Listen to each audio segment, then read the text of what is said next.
Assalamualaikum warahmatullahi wabarakatuh. Am I Nuria Ulfa Eka Julianti?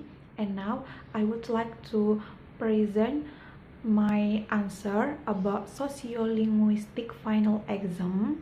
And for the first answer is about example of internal and external variation. For internal variation, there are phonological variation, morphological variation, and syntactic variation, and last semantic variation. Phonological variation adalah suatu variasi bahasa dalam tataran bunyi. Contohnya, kapi, kepi. Artinya kapi ini semua.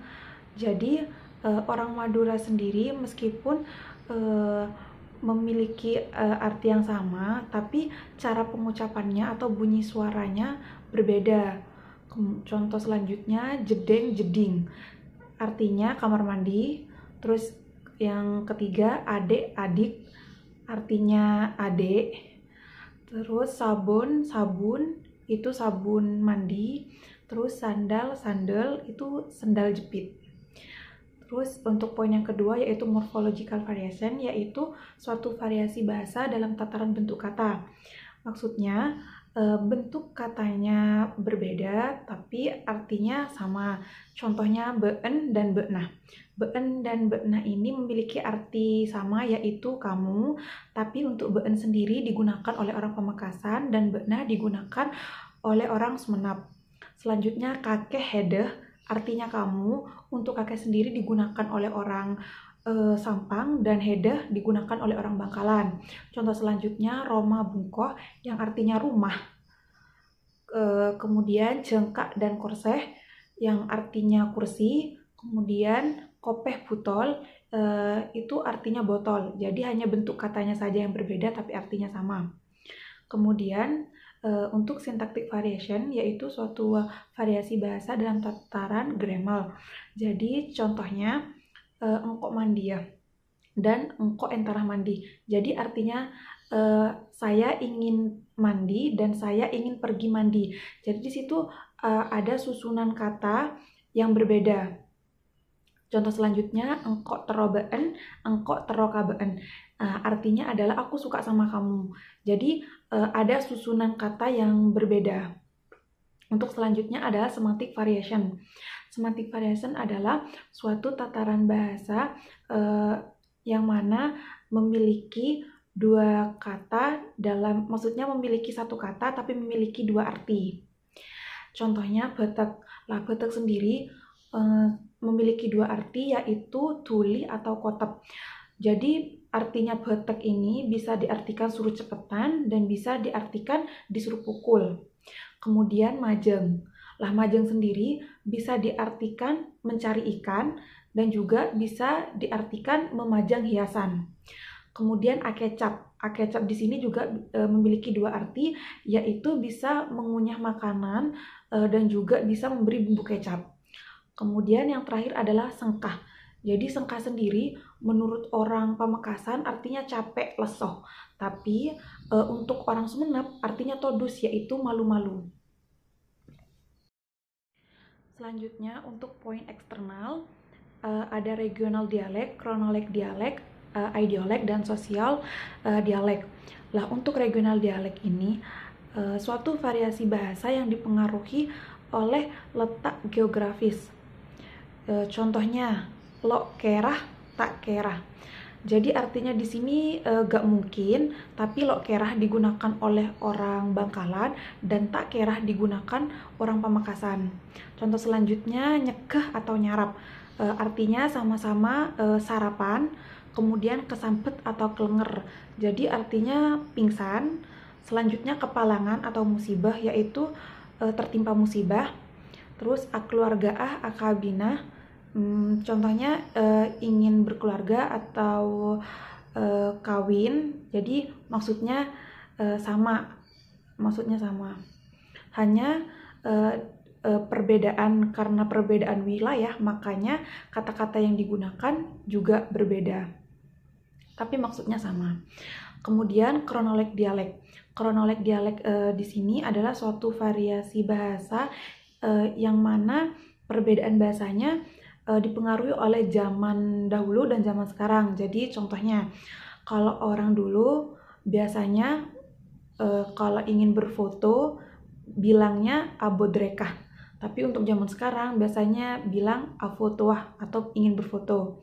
Kemudian ngecung dan nyanyi. Jadi kalau orang dahulu itu kalau mau bilang nyanyi itu bilangnya ngecung.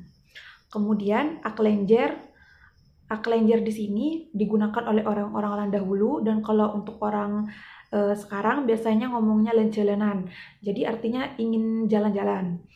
Kemudian etapok, etampelengah. Jadi artinya di sini adalah ingin memukul atau menampar. Lah kalau orang dulu bilangnya etapok, tapi kalau orang sekarang bilangnya etampeleng.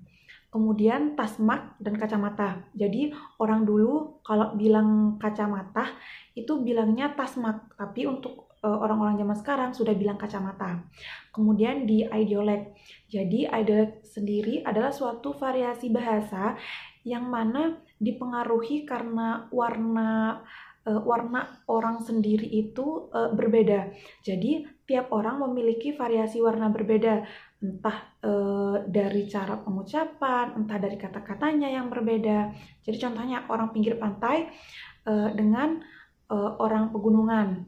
Nah, di situ perbedaannya ada, kalau orang pantai biasanya nada suaranya lebih tinggi, lebih keras karena dekat dengan pantai, sedangkan orang yang di pegunungan lebih lemah lembut. Tapi ada contoh lagi yang lebih spesifik, contohnya saya dengan adik saya. Jadi ketika saya ngomong engkok tero kebeen, terus adik saya juga bilang engkok tero kebeen, yang artinya aku suka sama kamu, tapi idiolek atau warna suara yang saya punya dengan adik saya itu sudah jelas berbeda. Jadi tiap orang memiliki warna atau variasi suara yang berbeda. Contoh yang terakhir adalah sosial dialek. Jadi sosial dialek di sini variasi bahasanya itu karena masyarakat sosial. Jadi contohnya ketika ngomong dengan yang lebih tua dan yang lebih muda atau sesama teman. Nah, contoh untuk yang lebih tua. Ketika ngomong ke yang lebih tua, seadeur. Untuk yang lebih muda bilang sengakanah. Jadi ini untuk mempersilahkan, ayo kalau mau makan. Lah, tapi untuk sosial untuk yang lebih tua kita bilang seadeur, tapi untuk yang kemuda sengakanah. Biasanya kalau untuk teman sebaya bilangnya mayuh sengakanah gitu. Ayo yang mau makan. Kemudian contoh selanjutnya, untuk orang yang lebih tua kita biasanya mengungkapkan apareng, yaitu memberi. Terus untuk yang lebih muda aberi, artinya sama, yaitu memberi. Kemudian untuk yang lebih tua biasanya kita mengungkapkan lengki. Untuk yang muda artinya toju, yang artinya dipersilahkan untuk duduk.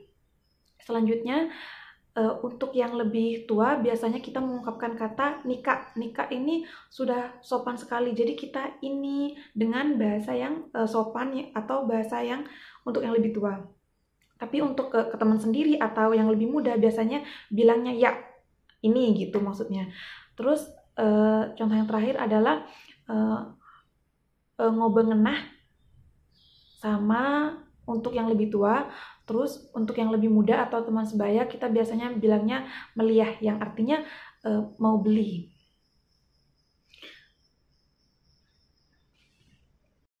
Okay, and for the next answer, number 2 is about concept bad language in my culture. Jadi konsep dari bad language sendiri itu ada dua, yaitu tabu dan euphemism. Jadi tabu sendiri kalau di Madura itu ada budaya, contohnya membawa pasangan ke rumah kita itu tidak boleh. Jadi contohnya ketika si A memiliki pacar, lah si A ini tidak boleh membawa pacarnya ke rumah karena itu sangat tabu sekali, karena mereka masih belum ada ikatan. Terus untuk yang tabu yang kedua itu contohnya ketika anak Madura menikah tidak boleh lebih dari usia 25 tahun. Jadi kebanyakan orang Madura menikahkan anaknya atau menjodohkan anaknya setelah SD, setelah lulus SMP, setelah lulus SMA. Jadi jarang sekali orang Madura yang menikah di atas umur 25. Jadi ketika ada orang yang menikah di atas umur 25 atau 30 itu sangat tabu dan bahkan sering dibicarakan sama tetangga atau masyarakat sekitar karena hal itu tidak wajar. Kemudian untuk contoh dari tabu sendiri ada sub-subnya. Sub yang pertama swearing, vulgar, blasphemy, dan cursing. Maksud dari swearing sendiri adalah umpatan, kutukan, atau kata-kata tidak sopan. Lah, swearing sendiri memiliki macam-macam, yaitu yang pertama expletive swearing. Jadi expletive swearing itu adalah umpatan atau kutukan yang ditujukan kepada diri sendiri menggunakan emosi tapi tidak ditujukan kepada orang lain. Contohnya, lesoh, apes. Jadi artinya, aku capek, tapi aku bilangnya ke diri sendiri. Aku marah ke diri sendiri tapi nggak ditujukan ke orang lain. Apes, aku sial nih. Jadi buat diriku sendiri saja, bukan untuk orang lain. Kemudian abusive swearing. Abusive swearing contohnya patek. Lah, abusive swearing sendiri ini itu adalah ungkapan atau kutukan yang ditujukan kepada orang lain dan menggunakan emosi. Jadi contohnya patek. Patek itu adalah anjing. Terus kurang ajar sendiri artinya itu kurang ajar. Terus yang ketiga itu tak tepor. Lah, tak tepor sendiri artinya tidak memiliki akhlak. Jadi anak itu tingkah lakunya sangat buruk, makanya langsung dikata-katai tak tepor. Jadi tak tepor sendiri sangat kasar. Kemudian humorous swearing, jadi umpatan atau kutukan tidak menggunakan emosi, tapi menggunakan kata-kata bercandaan. Contohnya yak beduk. Jadi yak beduk sendiri nih makan. Lah, biasanya yak beduk sendiri nih yak beduk ini biasanya untuk hewan. Jadi tapi untuk bercandaan. Kemudian selanjutnya yaitu vulgar. Vulgar sendiri adalah variasi bahasa sosial yang mana karakteristiknya ini digunakan oleh orang-orang yang tidak berpendidikan atau tidak memiliki pendidikan sama sekali. Jadi biasanya sering menggunakan kata-kata yang kasar. Nah, contohnya yang seperti hampir sama, contohnya seperti yang tadi. Jadi menggunakan kata-kata patek, kurang ajar, tak tepor. Jadi dia sering menggunakan kata-kata yang kurang tidak sopan. Kemudian adalah blasphemy. Blasphemy sendiri adalah penghinaan atau penistaan terhadap agama. Jadi tindakannya seperti menghina agama, menghina tokoh suci, menghina adat istiadat, atau menghina kepercayaan orang lain. Nah, contohnya di sini adalah dubah-dugan. Jadi, biasanya dubah-dugan sendiri digunakan oleh orang Madura ketika dia mencaci maki seorang kiai. Jadi, ada sebuah adat di sini, yaitu biasanya nyabis kiai. Lah, nyabis kiai ini seperti kita silaturahmi ke kiai. Lah, ketika kita bersilaturahmi, biasanya kita akan bersaliman dan akan memberikan amplop yang berisi uang. Lah, kadang orang menghina kiai itu dengan cuman mau uangnya aja, cuman mau makan-makan aja, seperti itu. Lah, kemudian selanjutnya adalah cursing. Jadi cursing sendiri ini adalah suatu kata-kata yang mana dibersamakan dengan suatu tindakan. Jadi contohnya etapok. Jadi etapok sendiri ini dia tuh mau mukul terus sambil megang kerah baju. Jadi di situ ada tindakannya juga. Kemudian ekentu lah, namanya ekentu itu adalah dia tuh mau meninju, jadi dia sambil mengepal tangan. Lah, jadi di situ ada sebuah kata-kata ungkapan umpatan sambil melakukan sebuah tindakan. Lah, untuk yang terakhir yaitu euphemism. Lah, euphemism sendiri adalah suatu kata-kata yang mana untuk menghindari tabu. Jadi semua kata-kata yang baik dan semua kata-kata yang sopan itu termasuk pada euphemism karena menghindari dari kata-kata atau frase yang tabu. And for the third answer is about analyze Doraemon movie in term of cooperative principle. Lah, cooperative principle sendiri ada 4 maxim, yaitu maxim of quality, maxim quantity, maxim relevant, and maxim manner. Jadi dari movie yang saya tonton Jadi saya menganalisis untuk maximum quality. Maximum quality di menit 033. Di situ ada kata-kata I'm afraid we lost the bet on that new house we love so much, it was the perfect home for us, so much roomier and close to Nobi School. Jadi ibu sama ayahnya itu ketika berdiskusi, dia bilang dia itu takut kehilangan rumahnya karena rumahnya itu sangat bagus menurut dia dan sangat cocok, dan rumahnya juga sangat dekat dengan sekolah anaknya. Jadi di situ termasuk maximum quality karena di situ adalah suatu kebenaran. Kemudian maximum quantity. Jadi di menit ke-17.56 di situ si Doraemon itu bertanya ke si Lotte selaku pemilik rumah. Jadi Doraemonnya bilang it's possible to get the tour lah, terus katanya si Lotte, ya of course lah, kemudian dijawab lagi thank you. Jadi di sini maximum quality maksudnya jawabannya itu tidak berlebihan dan tidak juga terlalu sedikit. Jadi sesuaikan dengan pertanyaannya, apakah saya boleh tour untuk rumahnya, untuk melihat-lihat? Ya tentu saja boleh. Nah, terus kemudian dia bilang terima kasih. Berarti di situ ungkapan yang digunakan tidak terlalu berlebihan dan tidak juga terlalu sedikit. Kemudian untuk yang maximum of relevant di situ ada di menit 4.01.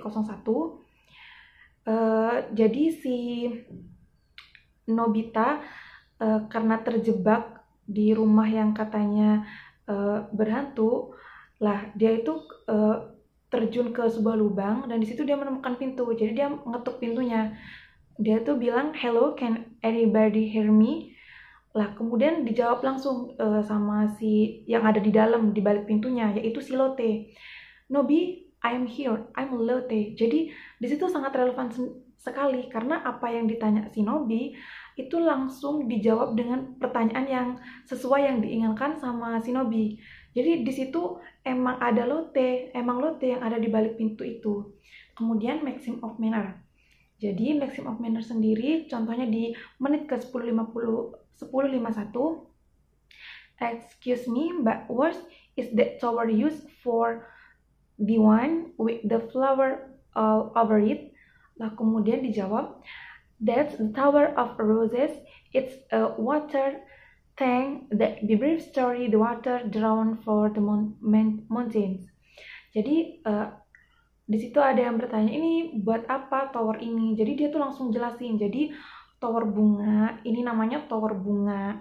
Lah tower bunganya lah itu ada tanknya. Lah tanknya itu untuk membuat mengaliri juga waternya, yang mana airnya langsung dari pegunungan. Jadi di situ jelas ya. Di situ dia itu be orderly. Jadi dia itu menjelaskannya itu dengan sangat jelas dan sangat detail. Kemudian ada contoh lagi di menit 17.01. Who's the person in the picture? Jadi ada yang nanya waktu di rumahnya itu ada yang nanya. Jadi ini gambarnya siapa? Lah kemudian jawab on that Baron Eric from München, my ancestor, he built this castle 5,000 years ago. Jadi di sini juga langsung dijawab. Jadi di sini maksudnya brief ya. Jadi pertanyaannya itu dijawab sesuai. Jadi si penanya itu mengerti dengan sangat jelas apa yang dia katakan. Kemudian selanjutnya adalah floating maxim. Lah floating maxim sendiri ada floating quality, quantity, relevant, dan manner. Lah contohnya untuk floating quantity ada di menit 10.59. Jadi si Nobita itu nanya, what time is it now? Terus dia bilang, let's see, getting pretty late, Nobi. It's almost 2 in the morning. There are night that someone people say. Jadi sebenarnya ini terlalu berlebihan ya, karena dia tuh ditanya jam. Seharusnya ketika dia ditanya jam, dia langsung jawab aja ini jam 2. Lah tapi dia masih terlalu berlebihan, masih let's getting pretty. Jadi jawabannya tuh berlebihan.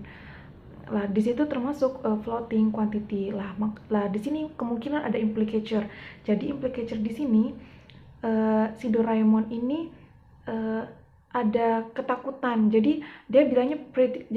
Jadi jam 2 malam biasanya seperti cerita-cerita biasanya ada horor, ada sebuah horor.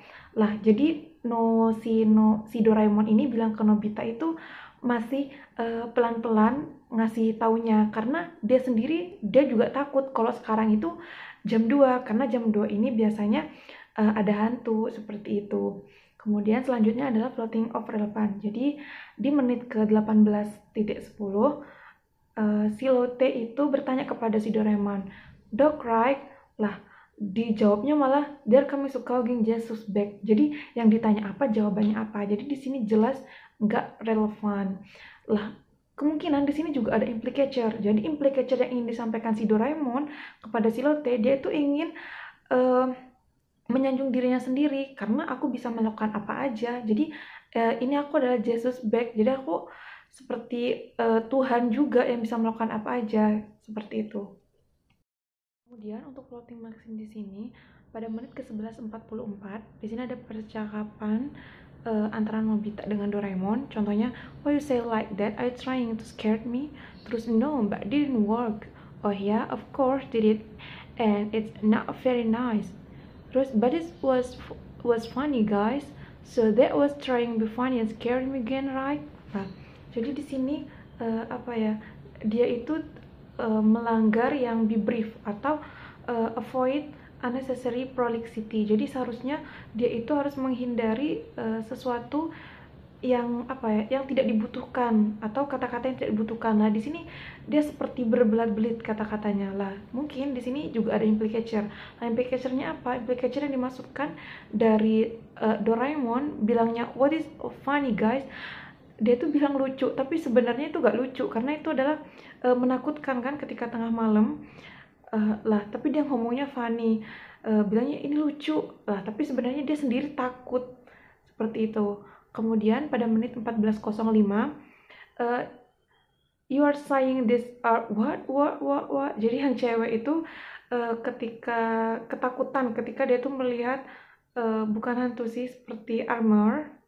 Ketika dia melihat armor yang ingin membunuh karena dia megang pedang. Jadi dia ngomongnya itu wah. Jadi apa ditanya sama apa ya, gak jelas. Jadi dia itu sebenarnya sudah melanggar dari obscurity, melanggar obscurity. Jadi dia itu apa ya, tidak jelas kata-katanya. Jadi makanya dia melanggar floating manner. Lah, mungkin ada juga implicature-nya. Implicature kenapa kok dia tidak jelas? Karena dia takut, makanya dia mengatakan kata-kata itu berulang-ulang kali. Seperti itu. And for the next answer is number 4. It's about analyze vice presidential debate between Mike Pence and Kamala Harris. Jadi sebelum saya mulai menganalisis video debate-nya, saya akan menjelaskan kembali dari sub-sub politeness sendiri. Jadi politeness sendiri itu ada VTA atau face threatening act.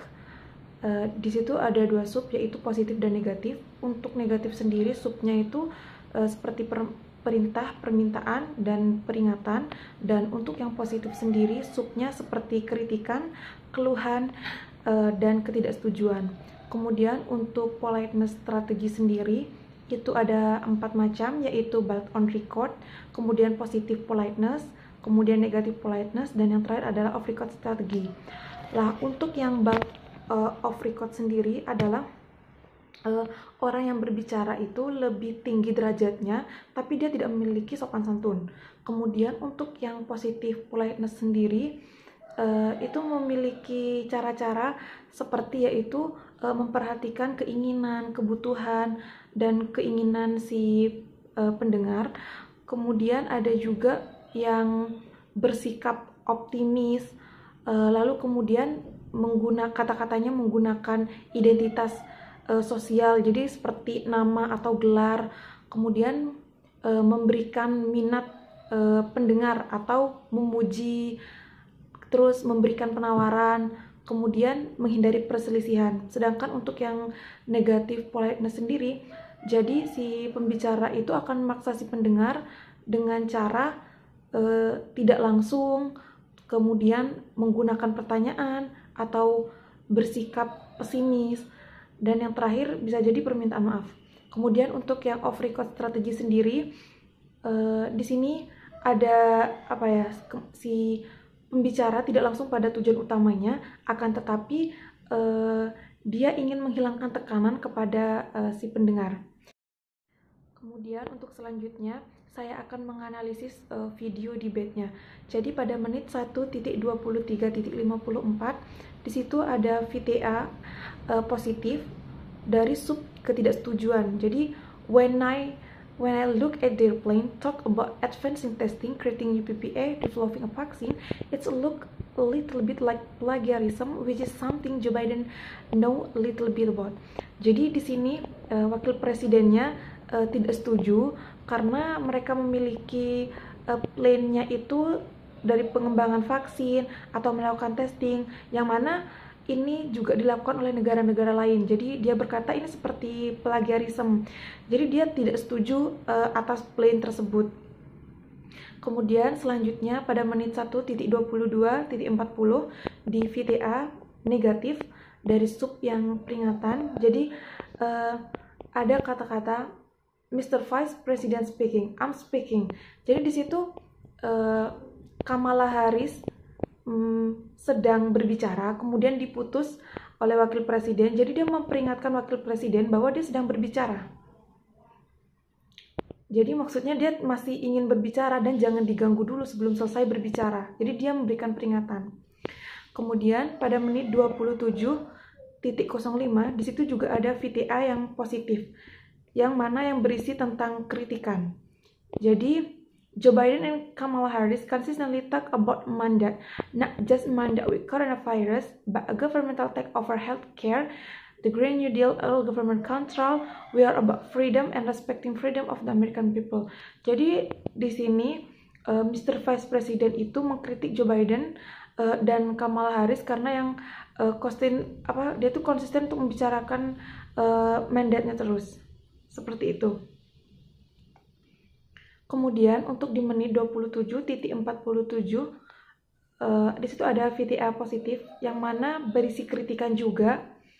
Di sini Kamala Harris menyampaikan kritikannya kepada Vice President, yang mana untuk administrasinya itu tidak menjanjikan kepada masyarakat Amerika. Kemudian pada menit 36.45 di situ ada juga VTA positif yang mana berisi keluhan. Jadi Kamala Harris mengeluhkan bahwa masalah pajak yang ditarik oleh Donald Trump, kemudian kemudian Kamala Harris berkata kepada Vice President bahwa Donald Trump itu memiliki hutang kepada semua masyarakat Amerika, dan masyarakat Amerika semua tahu bahwa Donald Trump memiliki hutang kepada mereka. Seperti itu. Kemudian selanjutnya pada menit 1.01.25 yaitu VTA negatif yang mana berisi peringatan sama seperti sebelumnya, Mr. Vice President, I'm speaking. Jadi si Kamala Harris sering mengungkapkan peringatan karena Mr. Vice Presidennya ini sering memutus pembicaraan Kamala Harris di pertengahan jalan. Jadi Kamala Harris sering memperingatkan bahwa dia sedang berbicara dan jangan diganggu sebelum selesai berbicara. Kemudian pada menit 36.45 di situ ada VTA negatif yang mana berisi perintah.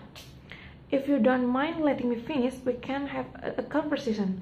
Jadi di sini si Kamala Harris bilang kalau kamu tidak bisa, maksudnya ketika Kamala Harris bicara itu dipotong kembali. Jadi Kamala Harris itu memerintahkan kepada Mr. Vice President, jadi if you don't mind letting me finish, jadi kalau kamu tidak membiarkan saya menyelesaikan perkataan saya, we can have a conversation. Jadi kita hanya conversation saja kalau seperti itu. Kemudian pada menit 55.46 di situ ada VTA positif yang mana berisi kritikan juga, yang mana pada saat itu Presiden Donald Trump itu kalah dari Cina, yaitu kalah pada perang perdagangan. Lah di situ si Kamala Harris mengungkapkan bahwa America lost 300.000 manufacturing jobs and farmernya juga have experienced it and upset because of it, and farmer have it experienced bankrupt of because of it. Jadi di situ Kamala mengkritik Presiden Donald Trump. Kemudian pada menit 19.20 di situ ada politeness strategy yang positif pada Sup memberikan penawaran atau janji. Jadi si Kamala Harris memberikan janji apa yang dilakukan oleh Joe Biden. Jadi Joe Biden itu sedang melakukan plan. Jadi dia itu ingin we need to around a national strategy for contract tracing, for testing, for administration of the vaccine, and making sure that it will be free for all. Jadi mereka memberikan janji bahwa untuk masalah untuk masalah vaksin dan juga tes itu akan digratiskan untuk semuanya. Kemudian pada menit 24.01 di situ ada politeness strategi positif pada Sup yang mana memperhatikan kepentingan, kebutuhan dan keinginan pendengar. Jadi Mr. Vice President, jadi wakil presidennya itu bilang kalau dia ingin, I want all of you to know you will be in our heart, in our prayers. Jadi dia itu memberikan kata-kata yang mana ingin didengarkan oleh si pendengar sebenarnya. Jadi dia memberikan sebuah kata-kata yang bagus. Kemudian pada menit 24.21 di situ ada politeness strategi positif. Pada Sup menggunakan identitas solidaritas dalam kelompok. Jadi di situ jadi wakil presidennya sendiri mohon maaf. Jadi maksud saya ketika mereka berdebat dia masih tetap menggunakan kata Presiden Trump. Jadi dia masih menggunakan gelar dari Presiden Trump sendiri. Jadi dia itu masih menggunakan identitas solidaritasnya. Kemudian pada menit 58.06 tentang politeness strategi positif pada Sup memberikan penawaran atau janji. Jadi di situ wakil presidennya itu bilang Presiden Trump and I will keep American growing. Jadi dia itu memberikan janji bahwa dia dan wakil presidennya dan presiden sendiri akan membuat Amerika itu tetap tumbuh berkembang. Kemudian pada menit 56.21 politeness strategi positif yang mana bersikap optimis. Jadi wakil presidennya itu berbicara, dia tuh sangat yakin sekali bahwa dia tuh memiliki progres untuk membuat environment-nya itu bagus, ekonominya juga bagus dan kuat. Jadi sebenarnya dia memiliki sikap yang optimis. Kemudian pada menit 50.35 di situ ada politeness strategi yang positif yang mana memberikan penawaran atau janji. Jadi contohnya we will take care of our environment and follow the science. Jadi mereka memberikan janji-janji kepada masyarakatnya. Kemudian pada menit 1.21.01 di situ termasuk politeness strategi positif yang salah satunya optimis. Jadi dia mengatakan Joe and I very clear the American people are voting right now and it should be their decision about who will serve on this most important body for a lifetime. Jadi sebenarnya di sini Kamala Harris sangat percaya diri bahwa dia dan Joe ini orangnya sangat terbuka dan sangat jujur, dan semua masyarakat sekarang sedang memvoting atau sedang memilih, tapi dia sangat memberikan yakin bahwa dia yang akan terpilih. Kemudian pada menit 1.22.44 di situ ada politeness strategi positif, yaitu menghindari perselisihan. Jadi ketika sudah mulai ada debate atau sudah mulai memanas, jadi ada kata-kata let's have that discussion. Jadi oke, ayo kita diskusi masalah tersebut.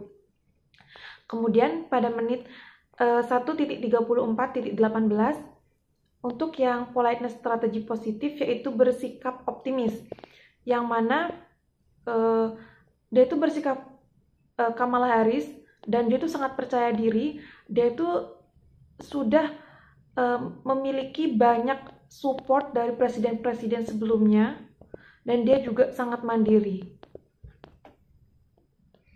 Mungkin hanya itu analisis dari debate yang saya tonton. And now I would like to present my analysis about my Indigoese language by using 9 aspects of UNESCO about the language vitality. And now, 9 aspects of UNESCO language vitality. It's like intergenerational language transmission.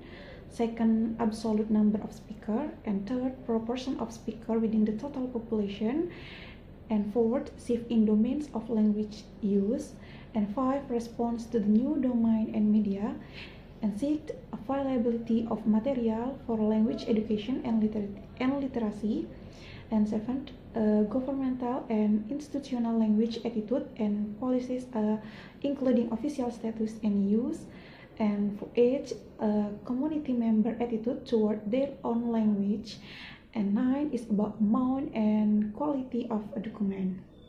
And for the first point is about intergenerational language transmission.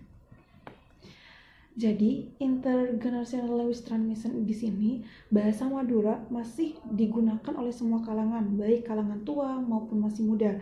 Jadi bahasa Madura masih ditransmigrasikan. Jadi ketika yang usia sudah tua, mereka tetap mentransmigrasikan bahasa Madura ke yang lebih muda dan begitu pun seterusnya. Jadi bisa dikatakan bahwa bahasa Madura sendiri itu masih aman karena masih ditransmigrasikan dari ke generasi satu dengan ke generasi lainnya dan masih sampai sekarang dan sampai saat ini. Selanjutnya, poin kedua adalah absolute number of speaker. Jadi di sini adalah penutur bahasa Madura itu stabil atau tidak. Jadi di sini saya sudah ada screen capture. Jadi bahasa Madura sendiri ini bisa dikatakan stabil karena meskipun bukan yang orang Madura kadang berbicara bahasa Madura. Jadi contohnya seperti daerah Surabaya bagian utara, kemudian Malang bagian selatan, terus Bondowoso, Probolinggo, bahkan di Jember itu rata-rata menggunakan bahasa Madura. Padahal di sana bisa dikatakan bahwa banyak orang yang menggunakan bahasa Jawa, akan tetapi sebagian besarnya masih menggunakan bahasa Madura. Jadi saya bisa katakan di sini untuk populasi bahasa Madura sendiri itu masih banyak karena yang berbicara bahasa Madura bukan hanya asli orang Madura, akan tetapi orang yang berada di domain-domain tertentu seperti Bondowoso, Probolinggo, Jember, dan lainnya. Selanjutnya untuk poin ketiga yaitu proportion of speaker within the total population. Jadi saya sudah screen capture di sini untuk sensus penduduk masyarakat Madura. Jadi masyarakat Madura sendiri ada 4 kecamatan yang terdiri dari Bangkalan, Pamekasan, Sampang, dan Sumenep.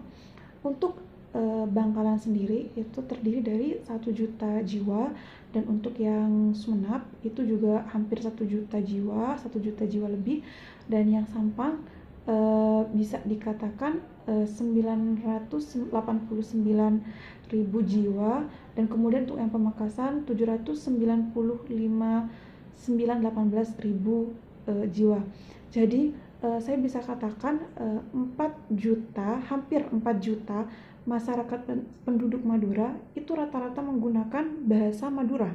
Lah, ditambah lagi dengan penutur bahasa Madura selain bahasa Madura yang tadi saya jelaskan di daerah Bondowoso, Probolinggo, dan Jember itu juga menggunakan bahasa Madura. Jadi antara populasi pengguna bahasa Madura dengan masyarakat Madura sendiri itu lebih besar atau lebih banyak pengguna bahasa Madura. Jadi saya bisa katakan di sini bahwa bahasa Madura masih tetap aman karena bukan cuma orang Madura saja yang berbicara bahasa Madura, akan tetapi seperti Jember itu masih banyak yang menggunakan bahasa Madura. Jadi bahasa Madura ini tidak mungkin terancam punah karena orang Maduranya sendiri sudah menggunakan, dan ditambah lagi penduduk-penduduk yang ada di domain-domain tertentu yang masih menggunakan bahasa Madura. Untuk poin selanjutnya yang nomor 4 adalah shift in domains of language use. Jadi bahasa Madura tidak digunakan di tempat-tempat tertentu. Jadi contohnya seperti kantor bupati, kantor pemerintahan, atau kantor kecamatan. Terus di sini puskesmas, kepolisian, kapolsek, kemudian untuk di pegadaian atau bank, kemudian di pondok pesantren modern itu tidak menggunakan bahasa Madura. Jadi mereka lebih menggunakan bahasa Indonesia. Jadi saya di sini cukup lumayan sedih karena bahasa Madura masih tidak digunakan di semua tempat. Akan tetapi tempat-tempat yang tadi saya sebutkan di situ masih menggunakan bahasa Indonesia karena mungkin untuk mempermudah penutur berbicara, karena tidak semua pegawai yang ada di sana itu tahu dan paham bahasa Madura, makanya akan lebih mudah ketika menggunakan bahasa Indonesia. Untuk poin yang selanjutnya yaitu respond to the new domains and media. Jadi untuk yang responnya masyarakat Madura kepada media, saya bisa katakan ini saya sudah screen capture di sini. Untuk pengguna internet di Indonesia sendiri itu terdiri dari 63 juta orang. Untuk pengguna media sosialnya yang berusia 25-3 tahun, penggunanya sebanyak 20,6% dan 14,8%. Sedangkan untuk umur yang 18 sampai usia 24 tahun, pengguna laki-laki dan perempuannya itu masing-masing 16,1% dan 14,2%.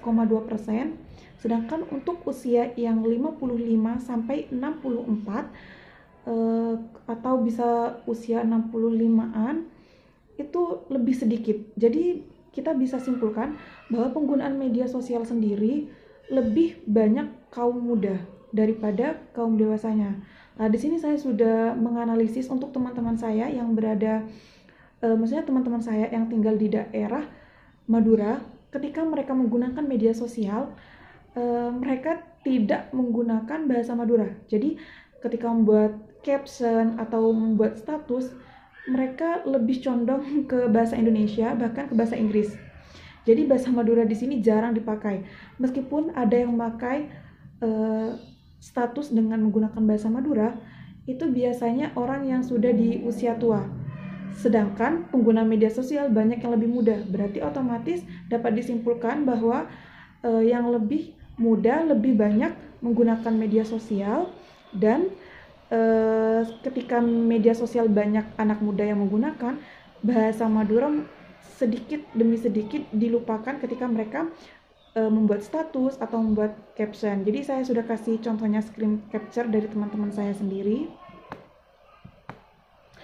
Lah, kemudian untuk media lainnya di situ ada media radio atau TV.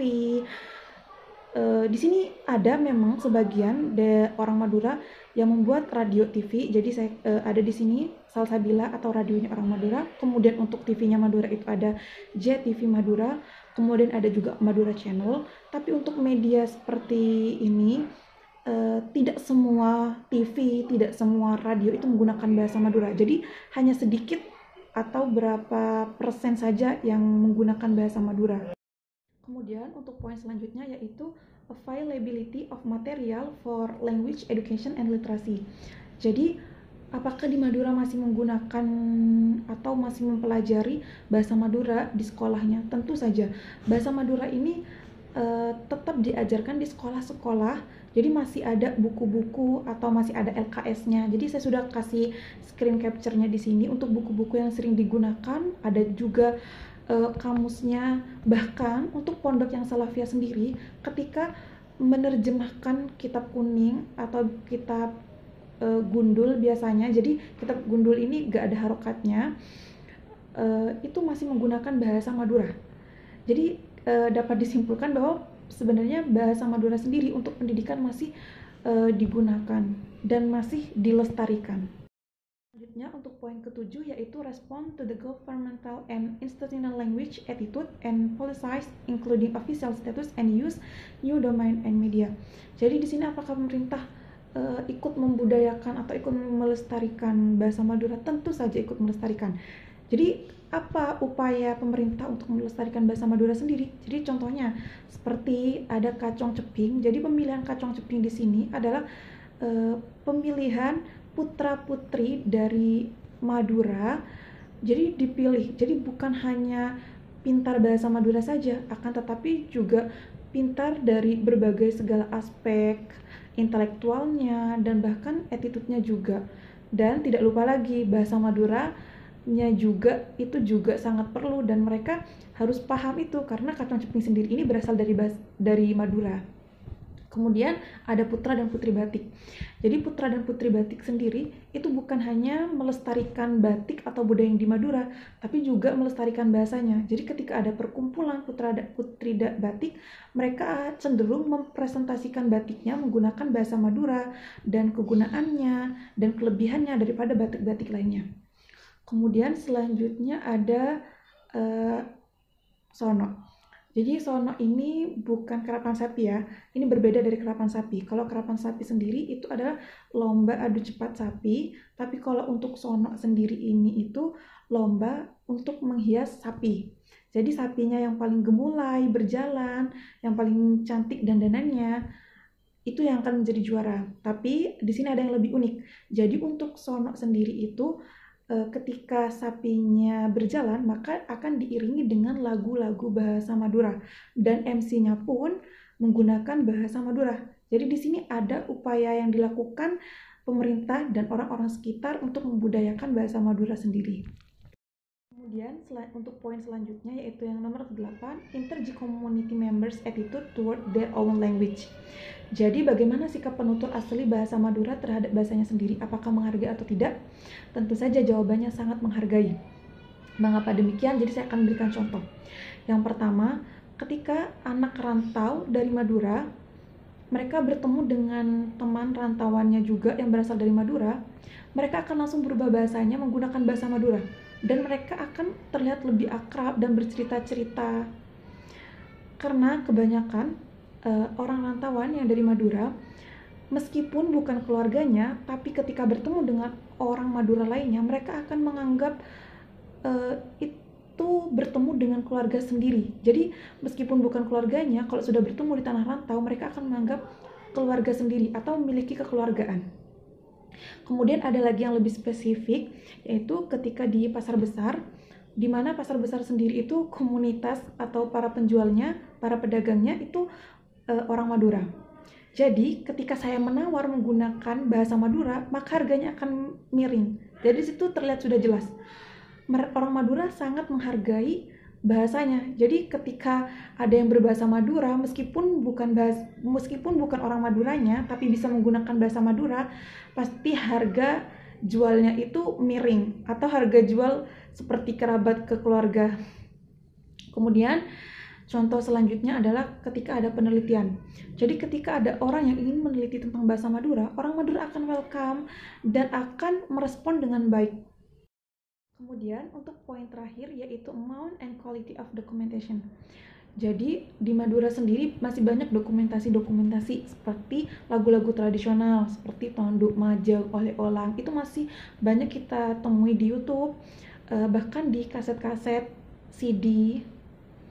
Terus ada juga musik video yang menggunakan bahasa Madura, jadi orang nyanyi-nyanyi menggunakan bahasa Madura, ada juga videonya. Selanjutnya bukunya masih ada ya dari Madura.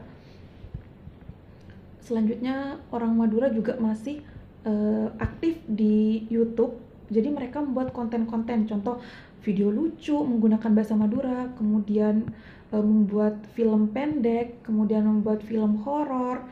Jadi masih ada dokumentasi seperti film pendeknya yang menggunakan bahasa Madura. Maka dari analisis saya tersebut, saya akan menyimpulkan bahwa 9 aspek UNESCO untuk language vitality sendiri, untuk poin yang keempat dan poin yang kelima, bahasa Madura masih tidak aman, karena untuk yang keempat sendiri, untuk shift in domains of language use, masih kebanyakan menggunakan bahasa Indonesia di tempat-tempat tertentu. Kemudian untuk yang poin 5 sendiri, response to the new domain and media, masih banyak kalangan muda yang menggunakan bahasa Indonesia untuk menggunakan media sosial. Jadi untuk poin keempat dan poin kelima masih dinyatakan kurang aman. Tapi untuk 9 aspek tersebut hanya 2 yang tidak aman, tapi 7 selebihnya sangat aman. Maka saya akan menyimpulkan bahwa bahasa Madura sendiri masih aman dan tidak mungkin terancam punah. Maybe that's all about my answer of final exam of sociolinguistic. Thank you very much for your attention. Assalamualaikum warahmatullahi wabarakatuh.